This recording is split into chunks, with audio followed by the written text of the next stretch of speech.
One of the things that I discuss at some length in my book, Econned, which gives an integrated treatment of the crisis, going back to changes in methodologies in the 40s and 50s, how that played through to deregulation policies, and then led to changes in the financial services industry that led to the crisis.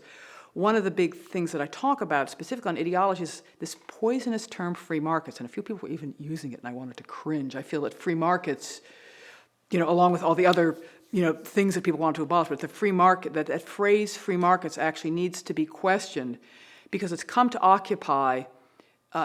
mean two very different things by the people who use it.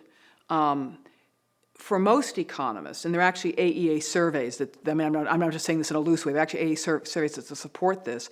Most economists, when they use the term free markets, it's code for a notion that means something like, markets are really good devices, and whenever we can use them, we should use them because they're kind of neat and tidy. But we also recognize that A, they fail, and intervening to make them work better is a good thing.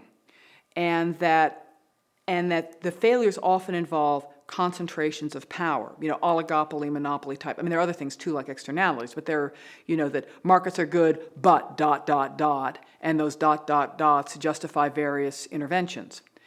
But the problem is, in the US policy sphere, free markets also means the libertarian position of let's have no rules, which, if you know anything about how markets perform, the irony here is the implicit model they have for a successful market is the stock exchange, which is a very heavily regulated market. I mean, this hysterical thing is when most people think of a good market, it doesn't hew to this more extreme free markets version. And so when you hear people talk about free markets, it's become a Trojan horse for let's deregulate. Every time you say, well, that would interfere with the free markets, it's always to advocate that extreme, no, you can't have any rules position. And so I think I really think it's very important to come up with a different vocabulary for the more virtuous notion of markets are a good device when properly used and structured.